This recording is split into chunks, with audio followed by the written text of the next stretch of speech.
Hi there, Chevrolet owners. Today in your 2020 Chevrolet Silverado 2500, we're going to be taking a look at and showing you how to install CURT's Class 5 2-inch trailer hitch receiver. And this is what our hitch looks like when it's installed. Now our customer does have an aftermarket bed installed on his truck here, but all the attachment points are going to be the same on your truck. The bed here doesn't interfere, so if you do have any type of components like this, you just want to check the frame on the bottom side as well as on the inside of the frame, because that's where our attachments go. If you have a factory bumper, it is going to stick out fairly similar to this one, although you're not going to have this cut out right here. It's a Class 5 2-inch by 2-inch receiver, so it's going to be great for all of your towing needs. Whether you're wanting to use it for accessories, like a hitch-mounted salt spreader, or if you're wanting to haul some equipment to the job site, you could hook up your flatbed trailer and bring that along with you. This hitch uses a 5/8 inch hitch pin and clip. Now one doesn't come included with the hitch, but we've got plenty available here at eTrailer. You can also get locking ones to protect your investments. On bottom, we have a very large opening on our plate style safety chain loops. That should accommodate just about every shape, size, and style of safety chain. You can see here the smaller ones, we can get those on there. And our larger ones also don't have any problem working with this hitch. This hitch features a 2,550 pound tongue weight, and that's the force going down on top of the receiver. And that is a pretty massive amount of tongue weight if you're needing some hitch-mounted accessories here, such as salt spreaders. Those ones don't even come close most of the time to this tongue weight, but there's also plenty of tongue weight available here for the equipment that you're going to be bringing along on your flatbed trailer. You'll have plenty of weight here for heavy distributed weights pushing down in the back. It also features a 17,000 pound gross towing capacity, which is how much that it can pull behind it. Again, so you can bring plenty of your equipment along with you so you can get the job done at the site. And now I've got some measurements to help you when deciding on your accessories. From the ground to the top inside edge of our receiver tube, it measures about 19 inches. And this is important when determining if you need a drop, a rise, or a raise shank on your accessories. And our second measurement here is going to work with our aftermarket bumper, but from the center of our hitch pin hole to the edge of our bumper here, it's about 2.5 inches. On your factory bumper, I would expect the hole to likely be slightly back from the bumper, but not very far. Now that we've covered some of the features of our hitch, why don't you follow along with me in the shop and we'll show you how to get it installed. We've gone ahead and lowered down the spare tire. You can refer to your instructions for assistance with doing that. Our customer's here was a little bit different due to the back end here. We've already got that out of the way. Now we need to get our heat shield here just a little bit out of our way. There's one bolt located right here we're going to remove from the frame, and we're going to do that with a 13mm socket.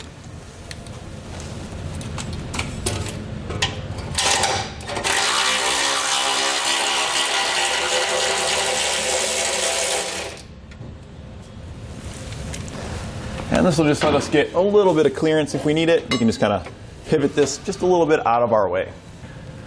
We're now going to have to fish wire in some hardware, and this is only going to happen if you don't have weld nuts in this hole. You'll see there's a large opening in the side of the frame here. This is our forward most attachment. If you have that weld nut there, then you don't need to do this step. You'll be using a bolt that'll just thread into that weld nut. If you don't have a weld nut there, you'll be following along with us, and we'll take our fish wire. We're going to go up through that hole, and then we'll come out the side here on the large hole. And then you do have multiple carriage bolts that come in your kit. You're going to have the shorter ones, and these ones are slightly longer. You can see it's only a little bit longer, so do pay close attention to that. These forward attachment ones, if you're feeding carriage bolts in like we are, you're going to use the slightly longer one. So we're going to grab the slightly longer carriage bolt. We're also going to grab a spacer. We're going to slide the spacer over the coiled end, thread our carriage bolt on, and then we can just drop those down into the frame there. And then you just pull them down through the hole. Sometimes your spacer you got to orient in just the right way, so you might have to move it around a little bit until you can get that to drop down. Now that we got this one dropped down, we're going to do the same thing over on the other side of the vehicle. We have another bolt that we're going to be fish wiring in, except for this one you really don't need the fish wire. Your kit only comes with one for each side, so if you want you can remove this one by unthreading it and using it back here at the back for your other one. But I don't really seem like it's too necessary. You can just reach it right here. So we're going to take our spacer. This is one of the shorter carriage bolts. Slide that through your spacer, and then just poke that through the hole right there. We're going to poke one on the other side as well. Now with the next set of hands, we'll lift our hitch up. If you had your fish wires still attached, you can pull those down through the back hole, or you can pull them off first and line up those bolts with the holes in the hitch, just like that. Then we'll take one of our flange nuts that comes in our kit, and we're going to thread it right on to that carriage bolt there. Once we get one started on each side, the hitch will hold itself up, making it easier to install the rest of your hardware. Now we had attached ours using the carriage bolts because we didn't have weld nuts. If you did have weld nuts, what you would use would be the hex head bolts that come in your kit. You take a conical tooth washer, slide it down with the teeth facing away from the head of the bolt, and thread it into those weld nuts.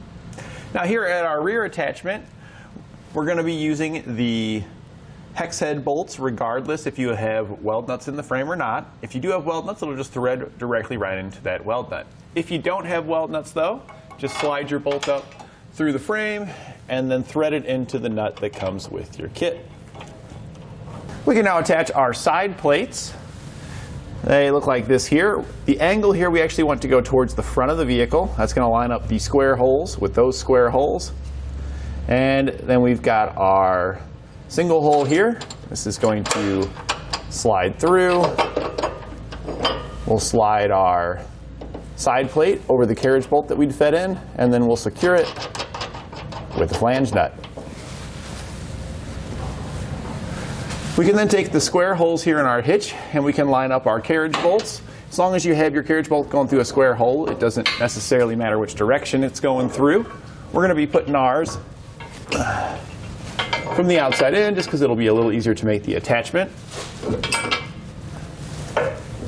And again, we're going to secure that with a flange nut. Same thing in the hole just below it. We can now go back and tighten up our hardware. We're going to tighten up the bolts that attach it to the bottom of the frame first. Then we'll attach our side plates next. For the carriage bolts, the nuts that attach to those, we'll be using a 19mm socket. And then we'll tighten up our hex head bolts with a 23mm socket. You may need to use a 19mm wrench inside the frame to hold the nut. Sometimes it does like to spin.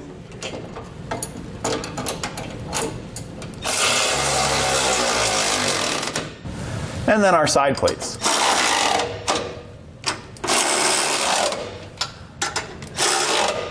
Then we can go back and torque our hardware to the specifications found in our instructions.